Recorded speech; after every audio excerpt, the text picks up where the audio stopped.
Good evening, good afternoon, or perhaps even good morning, friends, depending on where you are joining us today. I am Alex Neve, and I've recently stepped down after 20 years as Secretary General of Amnesty International in Canada. And I'm joining you today from unceded Algonquin Anishinaabe territory in Ottawa. I'm honored to be doing so on the eve of International Human Rights Day as we get ready to celebrate the 72nd anniversary of the Declaration of Human Rights. And that means that 22 times from December the 10th, 1999 through to December the 10th, 2020, 22 times Human Rights Day has come and gone, meaning that 22 times the world has marked the anniversary of the UN's adoption of its most precious human rights testament, the Universal Declaration of Human Rights. The declaration which promises and assures us all in its stirring and eloquent first article that all human beings are born free and equal in dignity and rights. But over those 22 years, that has certainly not been the case for practitioners of Falun Gong in China. For throughout that entire time, year in and year out, the unrelenting, cruel, and systematic human rights violations by the Chinese government against practitioners and against their family members has deepened, expanded, and continued unabated. And over those years, I have frequently joined Falun Gong practitioners here in Canada who have gathered on Parliament Hill and in front of the Chinese embassy in Ottawa to draw attention to this cruel and unending human rights crackdown. I have stood with so many family members here in Canada who have been gravely worried about the fate of their loved ones imprisoned in China. And I've always been bolstered by the conviction and clarity of practitioners and their loved ones, by their resilience, by their determination to press on, and certainly by their strength and absolute courage in refusing to be silent. But it has also been so truly despairing to witness this unrelenting and cruel human rights repression, and at the same time, the half-hearted at best, and certainly woefully inadequate response from the international community.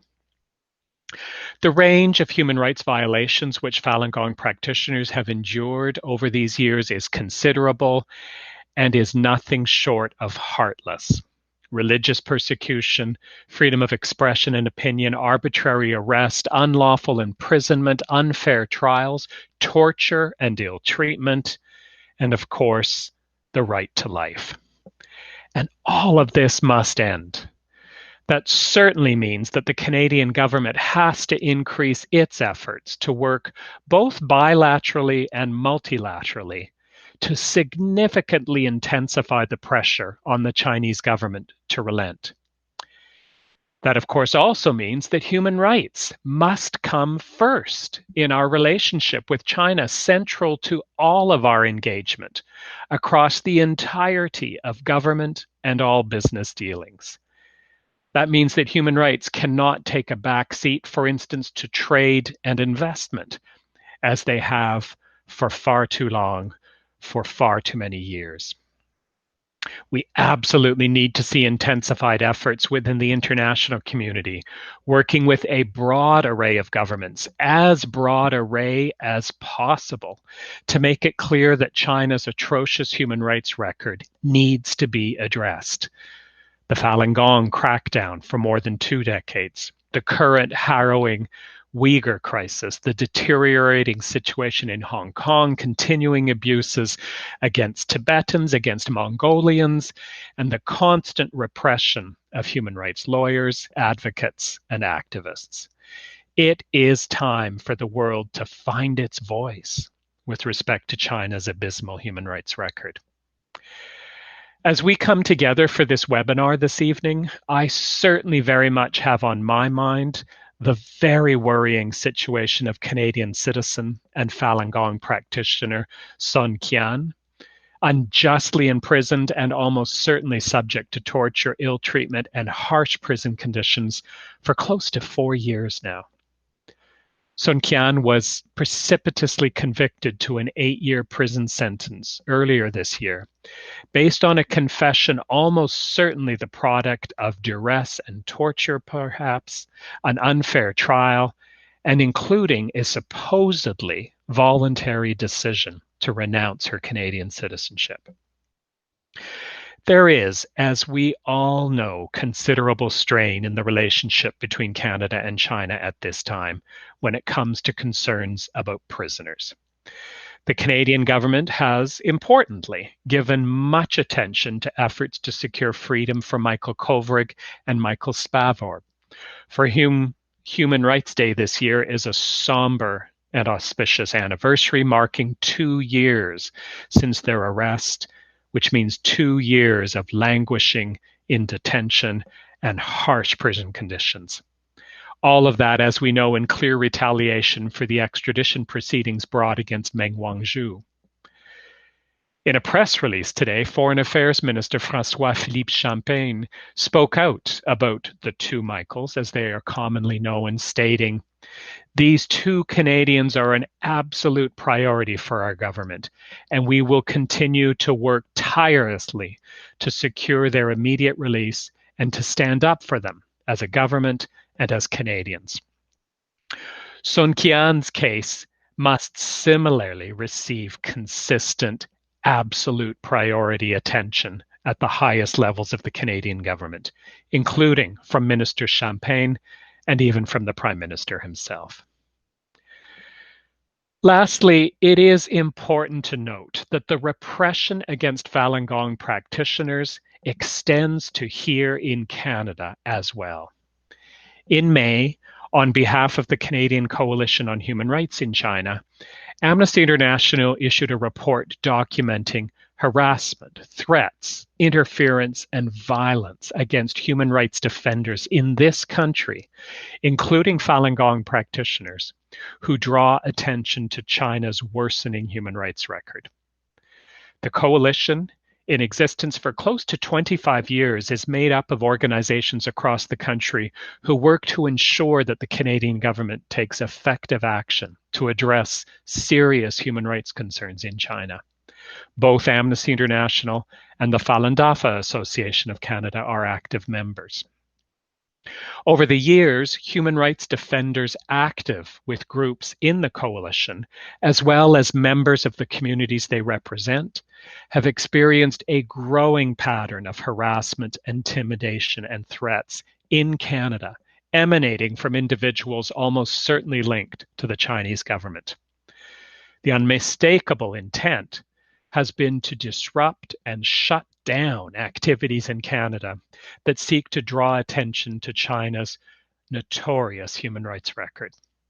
The impact has ranged from inconvenience and frustration to intense levels of distress and fear.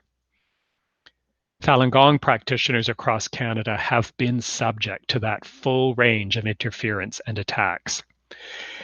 In 2017, concerned that the pattern had become widespread, the coalition prepared a first confidential report for the Canadian government, a redacted version of which did have some public circulation. But the government failed to act. 3 years later, the situation had worsened considerably, such that we felt the need to prepare and release this year's follow-up, another comprehensive report documenting this extensive pattern of human rights abuses right here in Canada. That's because there's been a deeply disturbing intensification in the threats, intimidation, and interference against individual activists and communities in Canada over these last 3 years. Notably, these abuses are felt by all communities and groups concerned about human rights in China, including Falun Gong practitioners, people from Hong Kong, Uyghurs, Tibetans, and pro-democracy activists and human rights advocates. The threats extend to individuals in Canada, as well as their family members who still live in China. It takes place on social media, through surveillance, monitoring, and hacking of phones, computers, and websites, in print and broadcast media, on university and college campuses, at public rallies, and cultural events. Individuals responsible for the threats often remain anonymous or invisible, but make it clear that they are strong backers of the Chinese government, often leaving no doubt that they are directed, supported, or encouraged by Chinese officials. The threats are bullying, racist, bigoted, and frequently involve direct threats of violence, including sexual violence and even death. Over the years, individuals have turned to Canadian officials and agencies, including municipal police, the RCMP, CSIS, Foreign Affairs, Human Rights Commissions, and the courts for assistance. But the response has been piecemeal at best, non-existent at worst, and always confusing. More often than not, no effective steps have been taken in response. It is no surprise that the incidents are becoming more frequent and more disturbing, as is the case in many other countries as well. That is not only a Canadian phenomenon. It's also not surprising that individuals have largely given up on turning to Canadian officials for assistance in ensuring that their rights are protected from these disturbing human rights violations, because nothing happens. In 2017, the coalition urged the government to implement a more coordinated approach to this situation, including a centralized complaint mechanism or hotline. That did not happen. In this year's follow-up report, we have reiterated and expanded upon that recommendation, highlighting that the need for action has become absolutely urgent. Among other measures, we are looking for a point person or a centralized focal point within government to collect information about specific incidents, coordinate a response across government departments and agencies, and ensure that appropriate action is taken on individual complaints. We all understand that geopolitical challenges of pressing the Chinese government to refrain from grave human rights violations within China. Those challenges, of course, can never excuse inaction. But there can certainly never be an excuse for a half-hearted and scattered approach to addressing human rights violations here in Canada that are linked directly or indirectly to the Chinese government. It is time for action.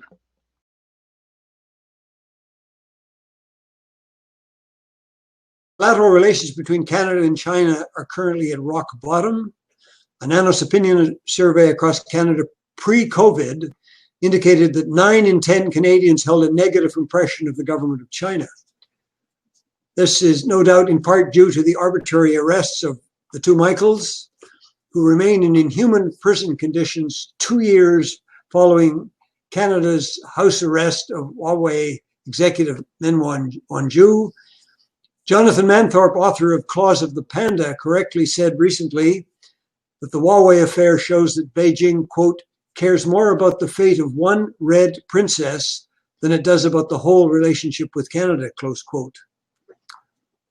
Over the past 20 years, one of the major issues that has shaped Canada-China policy for the worse has been Ottawa's silence on the ongoing mass human rights abuses to its people, such as those who practice Falun Gong. In mid-2016, David Matus and I, as volunteers, did an independent investigation into the persistent claims of forced organ harvesting for Falun Gong practitioners in China. We released 2 reports and a book called Bloody Harvest.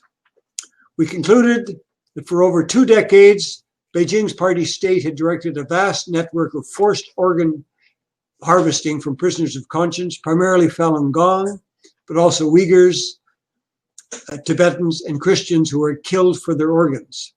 They are then sold to recipients in China and some foreigners. No regime in history has carried out such barbaric acts. Specifically, we found beyond any doubt that between the years 2000 and 2003, actually 2004, 41,500 organs were sourced, mostly from Falun Gong prisoners of conscience who were killed during the organ removals. We released an update on our investigation in 2016. We examined the transplant programs of hundreds of hospitals across China, drawing on medical journals, hospital websites, and deleted websites found in archives. We concluded cautiously that a minimum of 60,000 transplants per year were being performed across China as of mid-2016, not the approximately 10,000 that Beijing claimed. On June 17th of 2019, an independent China tribunal in London, chaired by Sir Geoffrey Nice, who had led the war crimes prosecution of Slobodan Milosevic at the International Criminal Court, released its final judgment on the allegations of organ transplant abuse in China. The Tribune concluded unanimously, and I quote, "Forced organ harvesting has been committed for years throughout China on a significant scale, and that Falun Gong practitioners have been, and probably, the main source of organ supply." It added, quote, "There is no evidence that the practice having been stopped, and the tribunal is satisfied that it is continuing."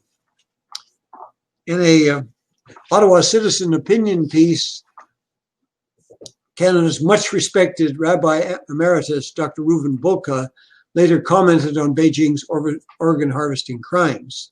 Quote, "This is murder, brutal murder, taking organs from the bodies of live people. Even though there was irrefutable evidence that this was happening, the Chinese authorities denied it." Further, then in 2014, the Chinese authorities announced that they would soon be stopping this practice of taking organs from executed prisoners. They announced stoppage of a practice they had previously denied. They said, for the entire world to hear, quote, "The murders of which we are accused and which we deny ever happened will soon stop," close quote. And Rabbi Bulka goes on, "They thereby reveal that they are liars as well as murderers." Quote, "Based on the recent China tribunal findings, we learned that the Chinese authorities are at it again, or more accurately, still at it. The facts are clear. 90,000 transplants a year, coupled with a waiting time of just a few weeks, and the assurance of a backup organ should the original organ fail, is a combination that has no equal anywhere." He also says, quote, "That is the reality in China, can only be explained as resulting from the murders of readily available prisoners, mostly members of the Falun Gong, but including Tibetans, Uyghur, Muslims, and Christian sects. A number of countries have banned travel to China for transplant surgery. Strangely, Rabbi Bulka says, Canada and the United States are not among them. They should be," close quote. And finally, "No deal with a murderous regime that regularly kills its citizens to make money is worth the paper on which it is written. Any deal with China on any matter must include an insistence that this barbaric practice stop immediately, coupled with a mechanism whereby such stoppage is verifiable," close quote. Dr. Bulka says it all. He speaks for the Canadian universal values on this issue, just as he does at our annual Remembrance Day ceremonies in Ottawa so often on November the 11th. So, conclusion. Human Rights Watch recommended that last May that governments use Magnitsky laws and other targeted sanctions against Beijing officials implicated in organ pillaging. Canada now lists a number of officials alleged to be involved in gross human rights violations or corruption from Russia, Venezuela, South Sudan, Myanmar, and Saudi Arabia, but strangely, no one from China. If Canada and other democracies showed more commitment, and I might say backbone, to our values, the vile commerce might end. Is it any wonder why China is now blatantly persecuting democratic residents of Hong Kong by absurd prosecutions and Uyghurs with such intensity? Xi Jinping himself was quoted recently as saying that the Uyghurs should be shown, quote, "absolutely no mercy." That's a quote from the president for life in China. Is it any wonder why China does not hesitate to use trade and business incentives and abuses to further silence our government? Beijing will not hesitate to continue to undermine our Western democracy and values to advance fascist objectives. Instead, Canada must take all opportunities to condemn publicly the Beijing regime on its ongoing persecution of Falun Gong. Canada should apply our Magnitsky laws and other targeted sanctions against any Chinese official known to be involved in the persecution of Falun Gong and organ harvesting. Canada should, like Australia, adopt a foreign interference law to stop Chinese officials from interfering with Canadians anywhere in this country. All United Front organizations posing as community groups should be registered as foreign agents in Canada, and Ottawa must actively call for the release of Canadian citizens, including Ms. Sun Quyen, who's been suffering in prison for 3 years as a Falun Gong practitioner. It's time to stop currying favor with one of the world's worst human rights abusers. Instead, it's time to stand on our values and block the Beijing party state from attacking Canadian values with impunity. It's time, in short, for Canadians to stand on human dignity and on the correct side of history. Thank you. Merci beaucoup.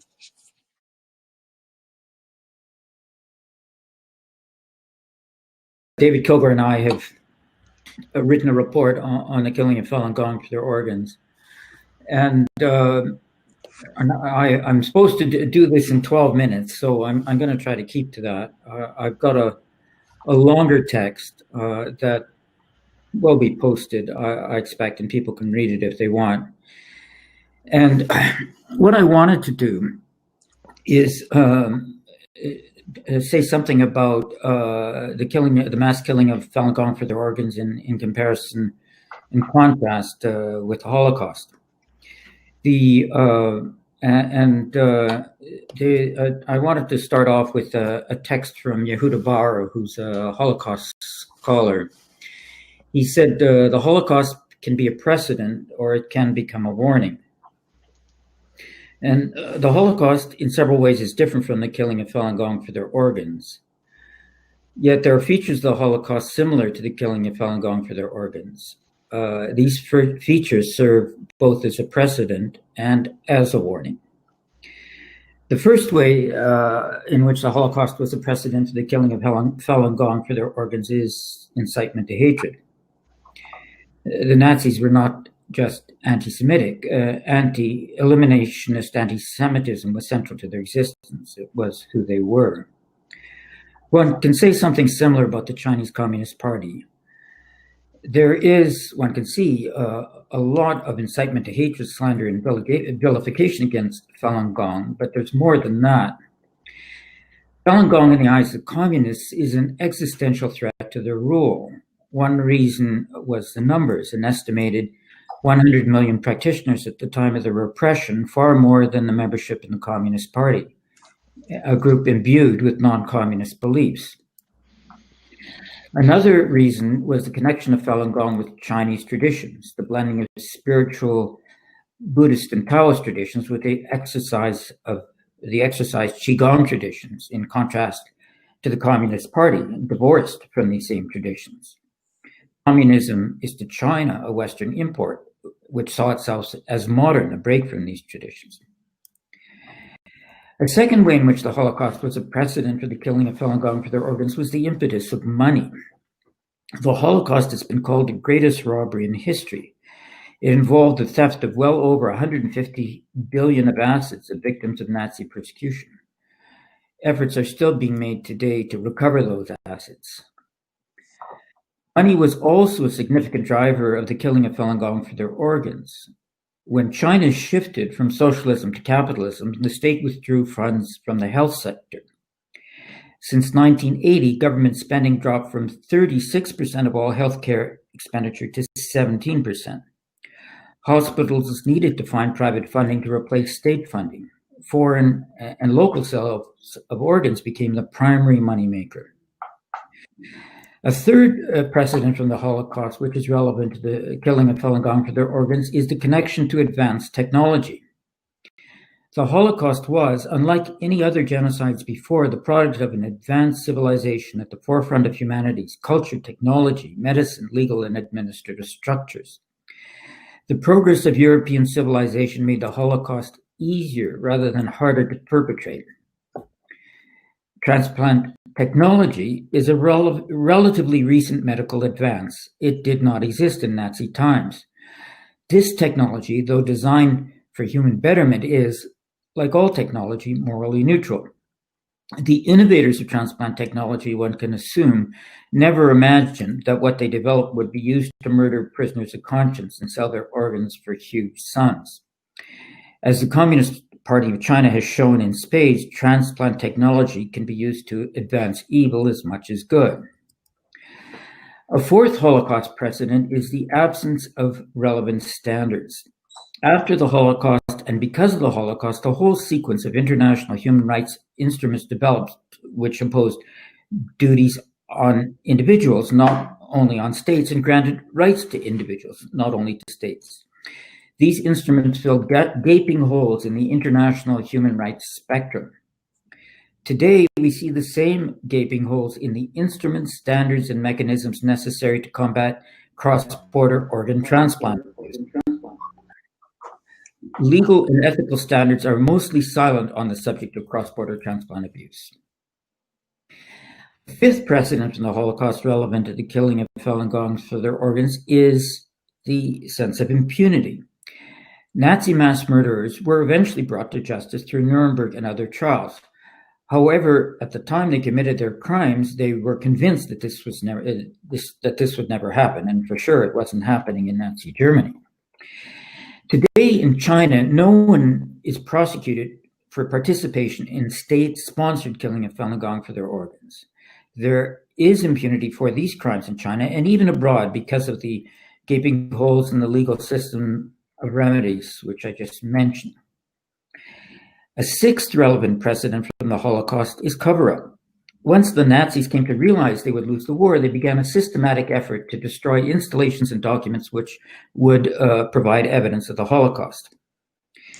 This denial, obfuscation, and cover-up are an essential component of the systematic killing in China of Falun Gong for their organs. Inculpatory evidence on Chinese websites disappear almost as soon as outsiders quote them. The seventh relevant precedent from the Holocaust is intimidation. The Nazis formed paramilitary units, the stormtroopers and the SS, who threatened and beat up Nazi critics. When it comes to the Chinese Communist Party, I myself have seen or been the target of similar intimidations, a death threat in 2008 and a drive-by shooting directed at the offices of those who were hosting me to speak in Australia in 2010. An eighth relevant precedent is confused priorities. The Allied powers did not bomb Auschwitz when it was well within their powers to do so, in part for the reason that the Allies were committed to bombing exclusively military targets in order to win the war as quickly as possible. Yet, since the whole point of the war for the Nazis was to kill the Jews, bombing Auschwitz would have been a direct attack on the Nazi intent and purpose of war. We see similar confused priorities when addressing the killing of Falun Gong for their organs. All too many human rights advocates who are focused on combating human rights violations in China have chosen as priorities those violations most amenable to change rather than the worst violations. So, for instance, we see a lot more effort from the larger international human rights organizations directed against the death penalty in China than directed against the killing in China of prisoners of conscience for their organs. The ninth precedent of the Holocaust relevant to the killing of Falun Gong for their organs is incredulity. When the Holocaust was happening, many who heard about it found it hard to believe what they were hearing. The Holocaust was such an incredible event that to a cursory observer, even in retrospect, it is almost impossible to fathom. It is one thing to hear about the Holocaust. It is quite another to accept it and understand it as part of human experience. We face the same incredulity when we tell people, even knowledgeable people, about the mass killing of Falun Gong for their organs. It is so beyond their personal experience what they have come to know that they find it hard to believe, even when faced with overwhelming, irrefutable evidence. The 10th and last precedent from the Holocaust I wanted to address is linkage. For the Nazi German leaders, World War II was a cover for its planned murder of the Jews. Yet it was not only Jews who were killed. Total casualties during World War II were 62 million, not just the 6 million Jews. 25 million military, 37 million civilians, 31 million non-Jewish civilians died in the war. Today, it is not just Falun Gong who are being killed for their organs in large numbers. It is also Uyghurs. Investigative journalist Ethan Gutman estimated that a minimum of 25,000 Uyghurs per year are now victims of forced organ harvesting. Massive, prolonged, arbitrary detention of Falun Gong and the willingness to kill them for their organs gave China what seemed at the time to be an inexhaustible source of organs for transplants. However, by 2018, the huge global demand for organs, its gravitations towards China, and the substantial depletion of Falun Gong prisoners meant that Chinese hospitals needed another large captive source. Uyghurs have supplemented Falun Gong as victims in the Chinese and global forced organ transplant supply chain. So let me just say a few words by way of conclusion. Yehuda Bauer, in the text I quoted, wrote that the Holocaust can be a precedent or it can become a warning. In my view, it can be both. And in the case of killing of Falun Gong for their organs, it has been both. The China Tribunal in June 2019, after concluding beyond a reasonable doubt that the government of China has been and continues to kill Falun Gong en masse for their organs, wrote that any who interact in any substantial way with the People's Republic of China should recognize that they are interacting with a criminal state. We have all been, and we should be, warned. Thank you. Those are my remarks.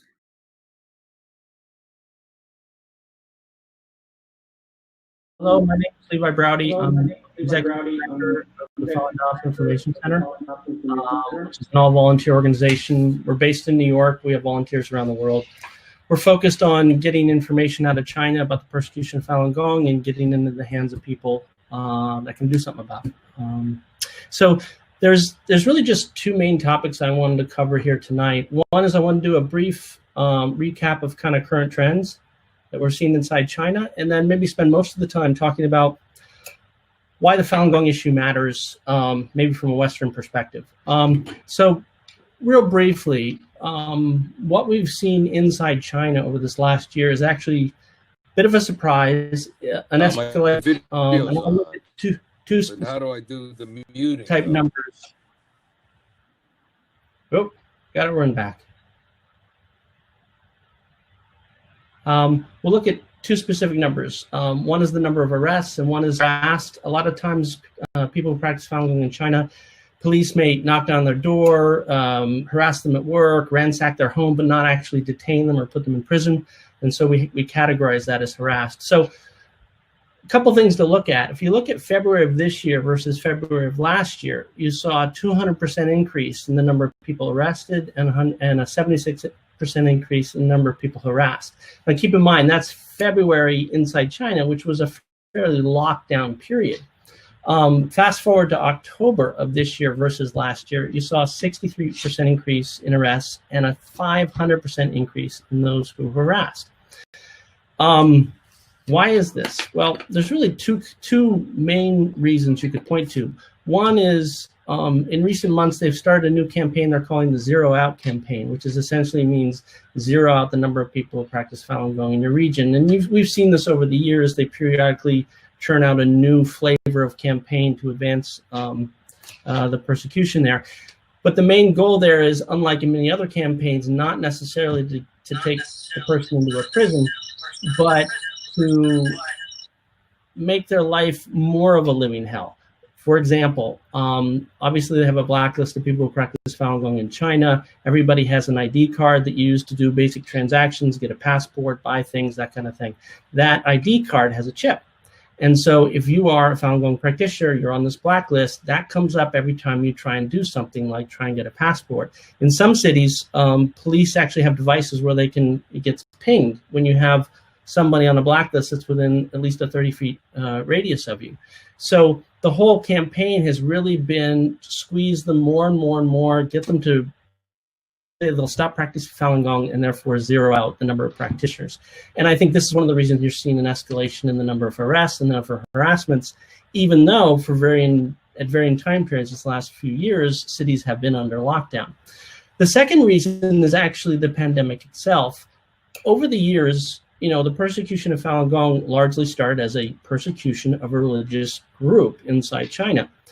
As the crimes that they committed over the years increased, it became a campaign to both persecute this religious group and also keep quiet what they've done.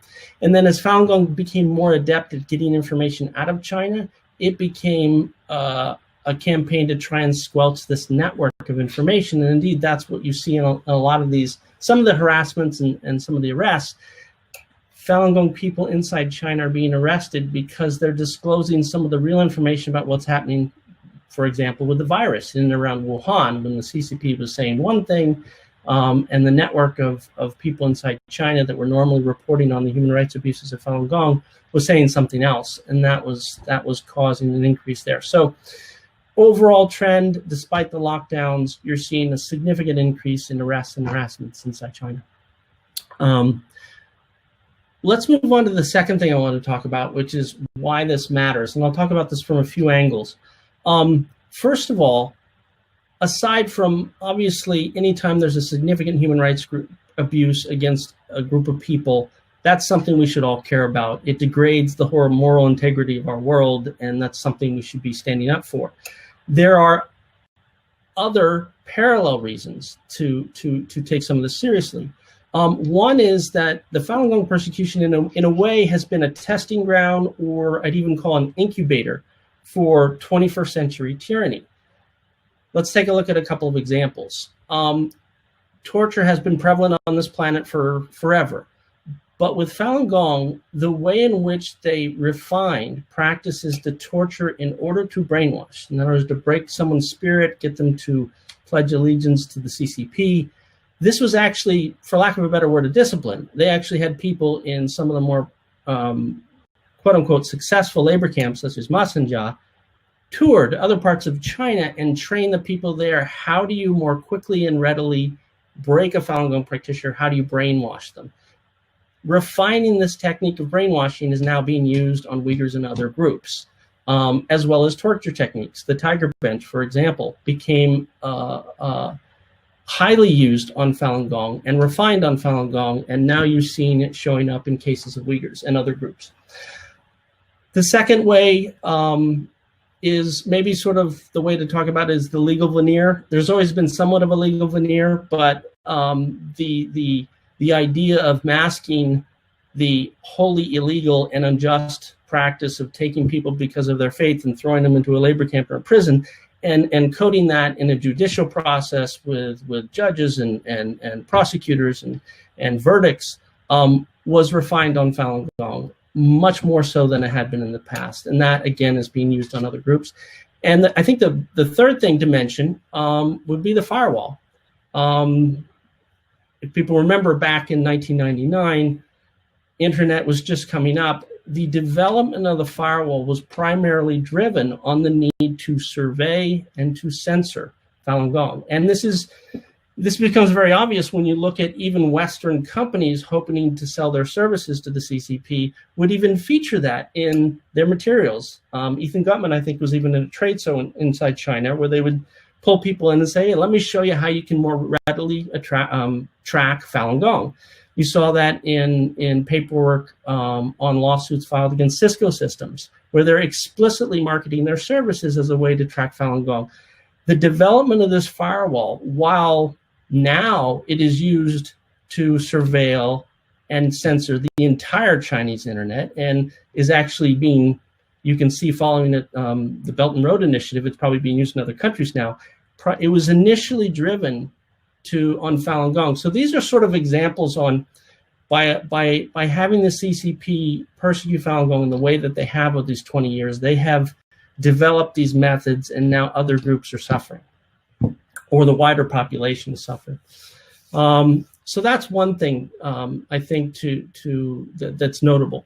The second thing I think is what I'd call, maybe call it a blueprint. In a way, the persecution of Falun Gong is a blueprint for how the CCP attacks enemies in general and around the world. One little specific example, and then I'll sort of go into the broader picture of this. If you were to juxtapose the steps taken in terms of propaganda on Falun Gong versus how they dealt with the initial outbreak and covering of the virus, they mirrored each other. In both cases, the very first step was to persecute the whistleblowers. In Falun Gong, you see that with people going to Tiananmen Square and anybody who practices or vocalizes for Falun Gong, throwing them into a labor camp. With the virus, as we all know, those first doctors in Wuhan that were on WeChat and talking about it, they were immediately disciplined, and some severely. So that first step to sort of persecute the whistleblower. The second step to hide the truth and really source material. Like with Falun Gong at the very beginning, they banned the books. There was even book burnings, and we saw that in the early times on the street corners of Beijing. Book burnings, blocking all the websites, so no one could actually see or get access to the Falun Gong books themselves and understand it from a first sort of on their own. You saw that again with the virus, sanitizing the market, hiding the initial reports, holding the genome, all those kinds of things that they did at the beginning to sort of hide that source material. Propagating lies. This is a big one with Falun Gong, especially because Falun Gong was so unknown and remains somewhat unknown in the West. Their ability to just make up anything they want, that Falun Gong is crazy or suicidal or what have you, and have that kind of stick, it really worked. You saw the same thing with the virus. They took the story about the Italian doctor, and suddenly for a week or two, the story was that the virus actually originated in Italy. And then their narrative changed. Then the narrative was, oh, the US military. This came from the military and was planted in China. So this idea to sort of propagate lies and kind of saturate the space, no matter how sort of outlandish, you saw in both cases. And you also saw cases of sort of bending the will of credible third parties, which I'll get into a little bit later. In the case of Falun Gong, compromising world leaders or some media outlets to either take the position of the Chinese Communist Party or just be quiet about the persecution. You saw that, I think, in some of the interactions with the CCP and the WHO. I mean, exactly what happened, if they were misled or what have you. So these steps of how the CCP does propaganda, if you look at what they've done with Falun Gong, you see that that's how they do this in any time they're going after something or need to hide something or dealing with something. So I think it's very informative to look at the persecution of Falun Gong as somewhat of a blueprint. Now, I want to zoom out a little bit and get into a couple of bigger picture things.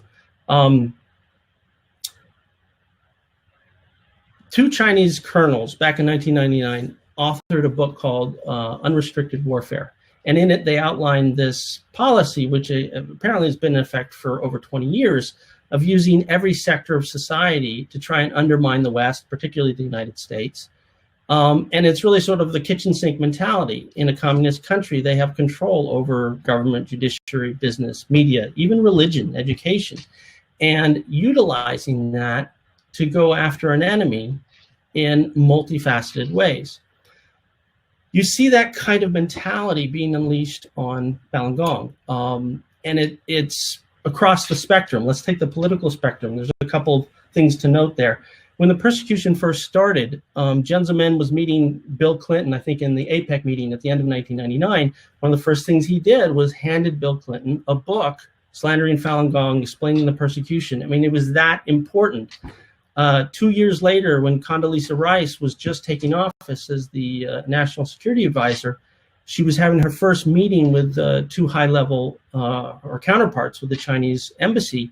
They pulled out a prepared statement and started reading it, and it was all just, propaganda against Falun Gong. Finally, she got so fed up, she kicked him out of her office. So utilizing that level of political leverage and propaganda has been one of the tactics they've used against Falun Gong. And of course, the last 20 years, you guys, I think, have had some of this in Canada, going after state and local officials, province level officials, writing fake letters, pretending to be Falun Gong. I mean, they've had a whole set of ways that they've sort of barraged the political establishment. Well, they've done the same thing with every other sector. They've gone after businesses outside of China to not rent to Falun Gong or not, not advertise with a Falun Gong sort of linked organization. We've had basic thuggery. David Mattis cited a couple of those, but we've had people beaten all around the world. People sitting in front of the embassy or consulates here in the U.S. One of our lead technical engineers was taken from his home and beaten and bloody and left on his front lawn at a nice suburban neighborhood in Atlanta. We had the shooting in South Africa, the drive-by shooting that David Mattis had referred to when he was staying in Australia. So you've had, even here in New York, many years ago, we caught the consul general on the phone with admitting to encouraging the local Chinese communities to go after Falun Gong and to beat them in the streets. And we had a series of days there where there was a lot of unrest and people attacking us on the streets. So using political, using economic, using basic thuggery, even the so-called NGOs, which are really government entities that China sends to Geneva, this unrestricted warfare mentality, this multi-pronged mentality is a blueprint, and they've used it to go after Falun Gong, and that's how they've used it to go after and compromise a lot of institutions in the West. And so I think it's very informative to look at the persecution of Falun Gong in that way as largely a blueprint. So I'm running out of time here. The last point I wanted to make is that is very brief, and that is Falun Gong is a whistleblower. Today, Falun Gong has, via volunteers and sort of very heroic people throughout China, has certainly the largest network of people who are getting information out of China from every province and every city. And that information gets to volunteers or media organizations or stuff here in the West. And so, in summary, the Falun Gong community really represents perhaps the single largest whistleblower of the CCP globally. And so that's an important network to understand, to tap into, not just to address the Falun Gong human rights issue, but understand the mechanisms and the nature of what the CCP is up to and the threat it may pose to our governments, our institutions. And I think I'll leave you at that point, is that the information coming out of there and the insights gathered from that network could be enormously valuable for all of us. So let me leave it at that. First of all, it's been an honor for me to always stand with the Falun Gong community to speak at events outside of Parliament, as well as to speak inside of Parliament to raise issues before parliamentary committees. And one of the things that I've noticed over the last few years in the context of my time as a parliamentarian is the sort of broadening of the discussion around human rights abuses, security threats, and other issues coming from the Communist Party of China, and a really strong sense of collaboration and solidarity between different groups who are victims of state action by the Chinese Communist Party. So when I post online about the situation of Uyghurs, I see people who are Hong Kong activists magnifying that message. When I was at a conference on Tibet, and it's incredible to hear the conversations between Tibetans and Hong Kongers about the abuses of commitments and of international law that are part of the experience of both of those communities.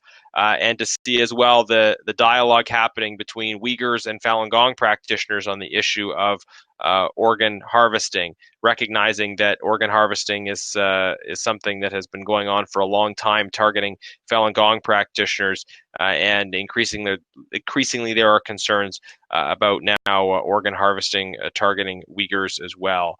So I want to just recognize the experience of and the work and the leadership of people from the Falun Gong community, not only in highlighting issues of the persecution of Falun Gong practitioners and the need for a response to that, but also the way in which you are leading in helping other communities and collaborating with other communities of victims, Tibetans, Uyghurs and other Turkic Muslims, people from Hong Kong, the Christian community in China. And we don't, I think, always talk that much, unfortunately, about the experience of the Christian community in China, but there's obviously a significant and escalating persecution of the Christian community as well. So you very much recognize the experience of Falun Gong practitioners and the leadership of the global Falun Gong community on a broad range of issues. And one of the things that is striking to me as well, in the 5 years of being a member of Parliament, is when I started, there was a lot of discussion about human rights in China. And absolutely that continues to be part of the discussion, at least in the circles I'm in. But now, increasingly, it is top of mind for people involved in this kind of advocacy to highlight the risks, the threats that are faced here in Canada by those who are involved in this advocacy. The way in which the long arm of authoritarian regimes around the world, in particular in this case the Chinese Communist Party, seeks to intimidate and threaten Canadians acting on Canadian soil, speaking out about these kinds of issues. So that is an emerging issue that we need to be very much aware of and responding to. It's not only now about projecting our values around the world, but it's about protecting our values here at home from that pressure that's being generated overseas.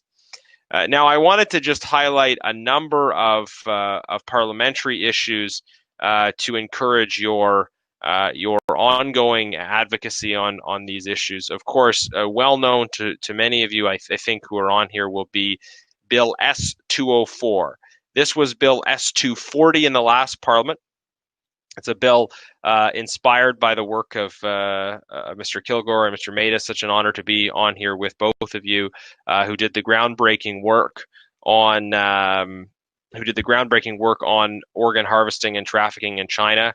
And I think it was Mr. Maida who told our parliamentary committee in the last Parliament that it is a source of a little bit of embarrassment that we have these two great Canadians that have done this great research.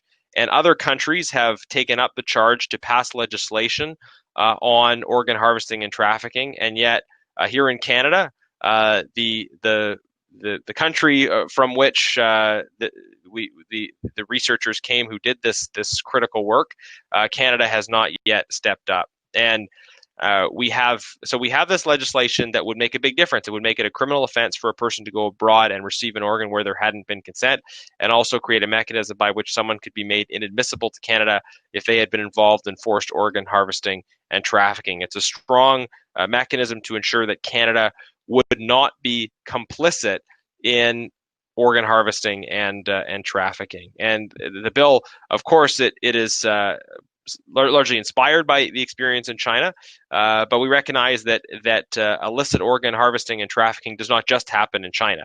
In some cases, it's something that takes advantage of weak state capacity. The phenomenon in China of sort of state coordinated organ harvesting is, I think, fairly unique, but we have other places where criminal elements take advantage of weak state capacity, and people are taken advantage of and have their organs harvested as well. So this law would address the issues in China as well as the issues more broadly.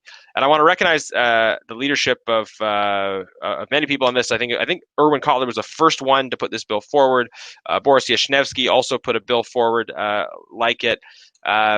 And in this iteration, it's been Senator Salma Tulajan, a conservative senator, who has put the bill forward. That's the S in front means Senate. It's a Senate bill. But I've been working on the House side as well as doing some of the advocacy and promotions around this. So I am hopeful. We almost got it done. We got the bill passed in both houses, but in slightly different forms. So we're hoping that this Parliament will be the one to get it done. And part of the advocacy around this is encouraging people to support Bill S-204, but also try to encourage the government to put forward a government bill. Because when we're talking about a private member's bill like S-204, it's much more difficult. There's limited time, limited channels. There's a big, long lineup. And so if the government made this a government bill, it would go through much faster, and we would be sure to be effectively at the front of the line. So encourage government members, cabinet ministers, everyone on here, use those connections. I would be very happy to see the government put forward a government bill and take all the credit. Absolutely. In politics, sometimes it matters who gets the credit. I'm much more interested in getting this done. I recognize the leadership on this issue of people across different parties. And as I said when I first announced my involvement in this bill, we just need someone to carry the football the rest of the way, because this bill really needs to pass. Nobody's against it, as far as we'll sort of stand up and admit to being against it. There seems to be a general consensus, but it's one thing for people to agree to something in principle. It's another thing to actually get it done, such as the nature of politics, unfortunately. I've also recently put forward a motion 55, that calls on the government to respond more effectively to foreign state interference here in Canada, combating that issue of threats here in Canada. And that motion calls for action at the federal level, but also cooperation with provincial and municipal leaders, because we know this response to intimidation requires a coordinated response across jurisdictions, and awareness strategies, collaboration with local police forces all the way up to the federal government and everything in between. And that builds certainly on some of the excellent work done by Amnesty International and others when it comes to identifying these problems and the challenges that victims have. We need to listen to victims of foreign state interference who often have this experience of getting the runaround. So part of my motion is to call for better support for victims of foreign state interference, so that anyone, a Canadian citizen or someone who's not a Canadian citizen but who's living in Canada, they have fundamental rights and freedoms, and they should not be facing intimidation from a foreign state. So these are a number of the initiatives. Of course, many of you will be aware as well about the ongoing work of the Special Committee on Canada-China Relations. We are kind of wrapping up a study on the situation in Hong Kong. We're now going to proceed to a study on national security, we need to, I think, understand the link between abuses of human rights in a country and threats to national security, because any country which threatens the fundamental rights of its own people is inevitably going to be a menace to other countries around the world as well. And I think we see the connection between those things as well with the actions of the government of China. So these are some of the initiatives that are going on in Parliament right now, and I would encourage everyone who's listening and following to be engaged on these issues, to be contacting their members of Parliament. I know the Falun Gong community is very active on petitions as well, and I think those are a great channel for highlighting issues in Parliament. We have so many petitions on the organ harvesting issue, and every day almost in Parliament we have multiple members presenting petitions on organ harvesting, and now we've got many petitions on calling for recognition of the Uyghur genocide, and I'm always keen to table more of those petitions. It's just a way of constantly, every day as much as possible, putting issues on the agenda and reminding parliamentarians, the government, people that are watching Parliament about the importance of these issues, and forcing the government to table their responses. So I want to maybe just conclude by, on that note, by just recognizing the incredible engagement and advocacy of the Falun Gong community in Canada, continuing to bring forward and be persistent on issues like human rights, organ harvesting specifically. Persistence is the only way to advocate when it comes to politics. I often think of the old text of the unjust judge and the persistent widow, who is constantly she is constantly demanding justice from the judge.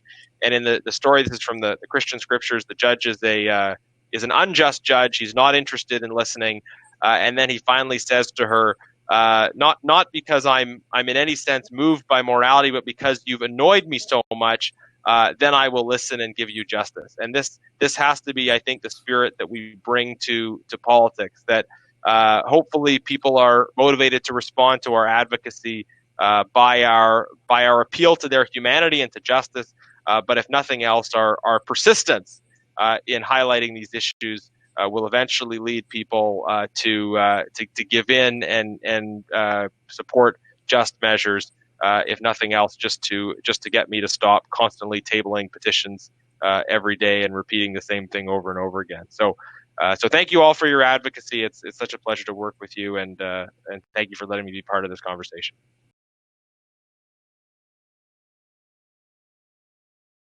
We meet at an important historical inflection point on the 72nd anniversary of the Genocide Convention, reminding us of horrors too terrible to be believed, but not too terrible to have happened.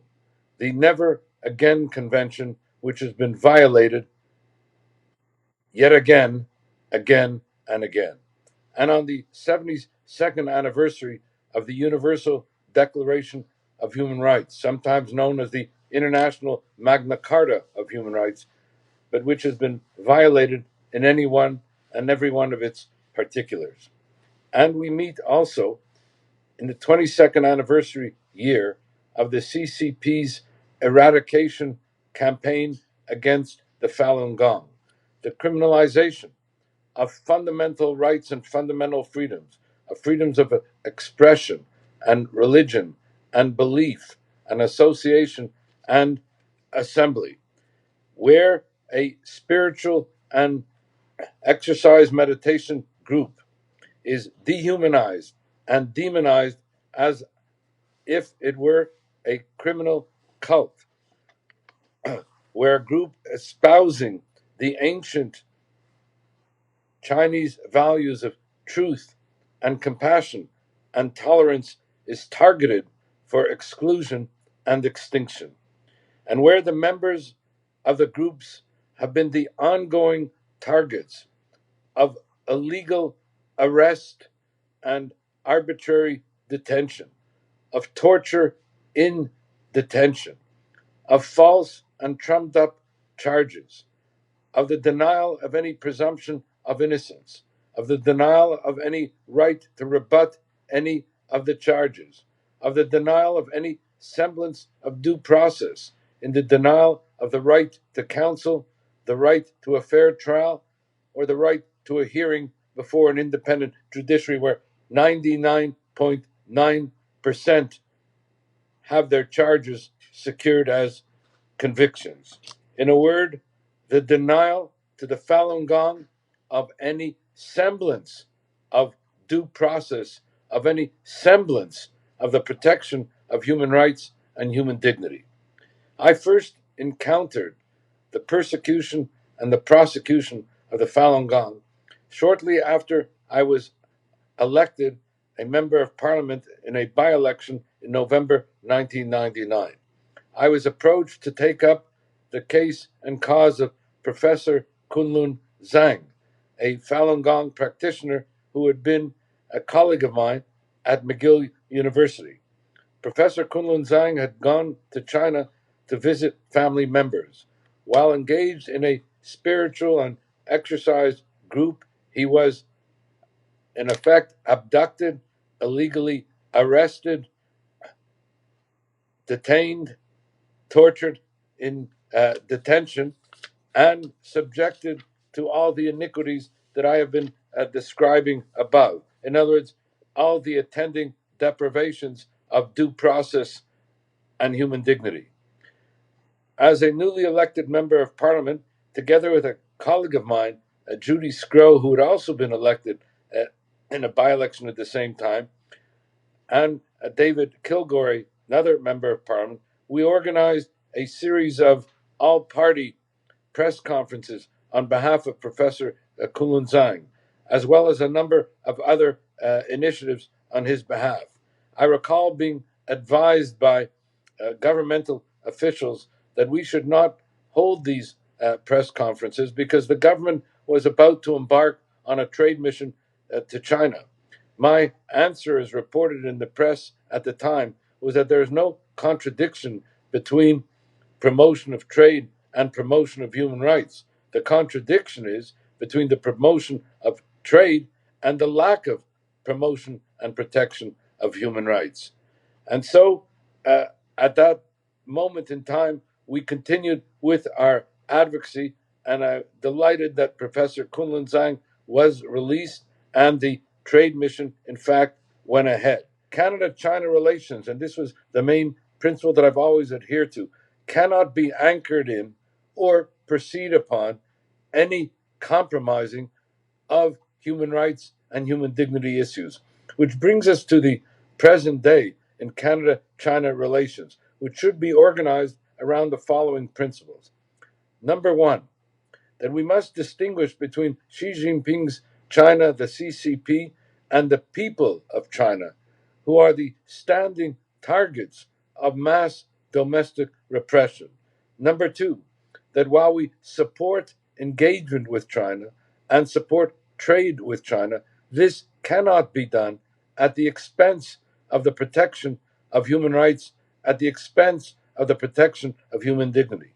That number three, that regrettably, Xi Jinping's China today constitutes the greatest threat to the rules-based international order, including, and I'm just giving a number of examples here, the enhanced targeting, particularly under the cover of the COVID pandemic, the enhanced targeting of what the CCP has called the 5 poisons.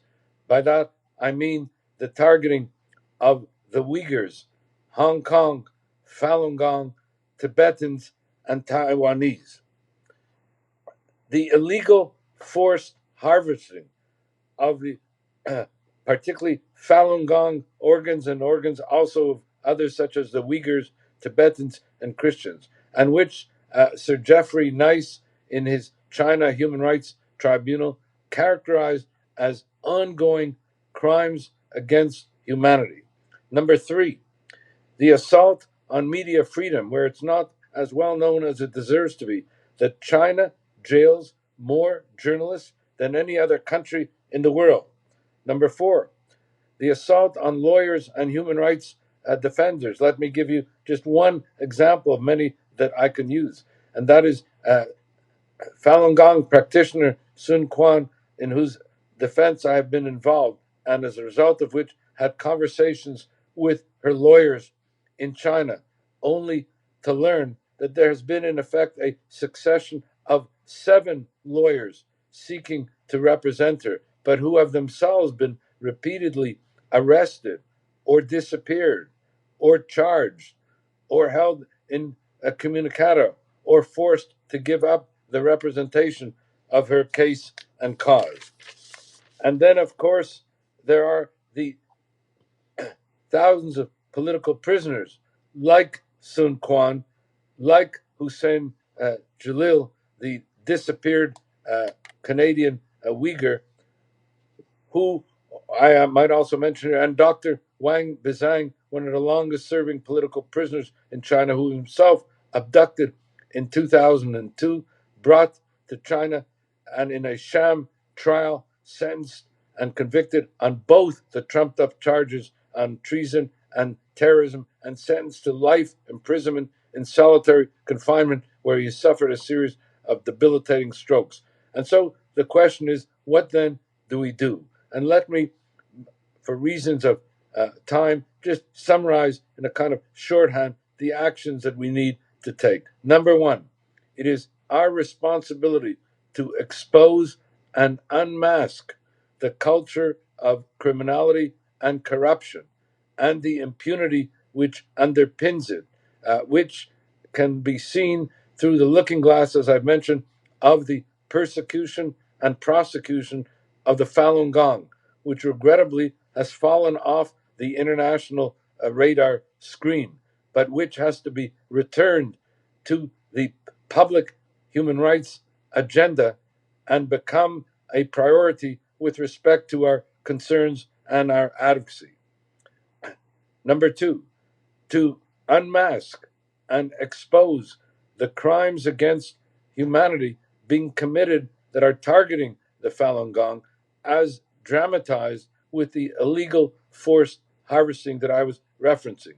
Number three, to adopt legislation like the Private Members Bill I initiated that, still on the agenda, now taken up by Garnett Genuis, to make organ tourism a crime. Number 4, to impose Magnitsky sanctions on those responsible for the persecution and prosecution of the Falun Gong, and in particular those responsible with regard to the crimes against humanity in the illegal organ harvesting.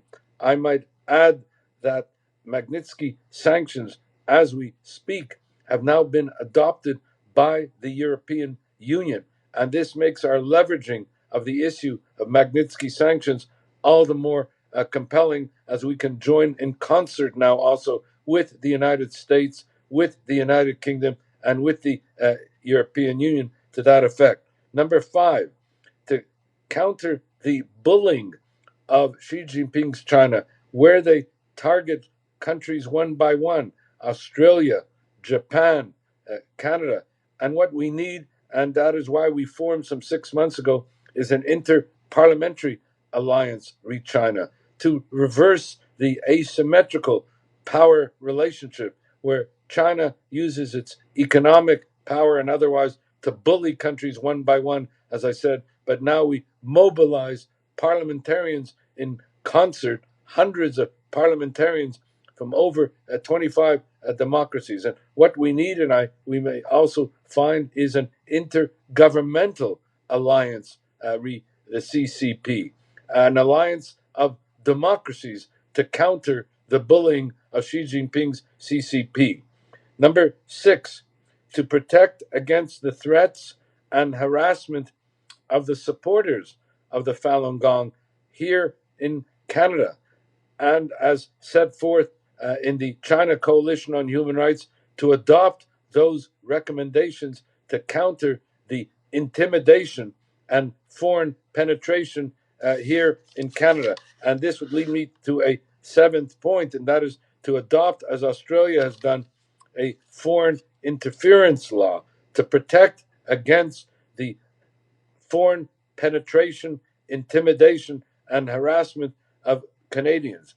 Number 8, to implement the recommendations of the high-level panel of legal experts on media freedom, of which I am a member, particularly one of their recent recommendations, which is to adopt emergency visas, journalist-specific programs to provide a relief and refuge for journalists at risk, particularly those who've sought to cover issues of persecution and prosecution of Falun Gong and other targets of human rights in China. Number 8, to take up the case and cause of political prisoners. And when I speak of political prisoners, I'm speaking in particular of Canadians that are imprisoned in China. We just marked the 2-year anniversary of the imprisonment of the 2 Michaels. But let us not forget that they are not the only 2 languishing in Chinese prisons. I mentioned Falun Gong practitioner Sun Quan. I mentioned Hussein Shalil, in effect, the disappeared Canadian Uyghur. And I mentioned Wang Bizang. We have to take up the case and cause of these political prisoners who have an express Canadian connection. And number 9, we should make a determination, a full parliamentary determination, adopting the recommendation of the Foreign Affairs Subcommittee on Human Rights, to make a determination that the mass atrocities targeting the Uyghurs are acts constitutive of genocide. In a word, and with this I close, it's our responsibility to speak on behalf of those who cannot be heard. And this applies expressly with regard to the situation of the Falun Gong, who, as I said, have unfortunately fallen off the international radar screen. To bear witness, and here too, in relation to the Falun Gong, to bear witness on behalf of those who cannot or are unable to testify, to act on behalf of those who are putting not simply their livelihood, but indeed their lives on the line, as in the case of the Falun Gong, and therefore to secure justice for the Falun Gong and accountability for the violators. The whole in the pursuit of international justice. Thank you.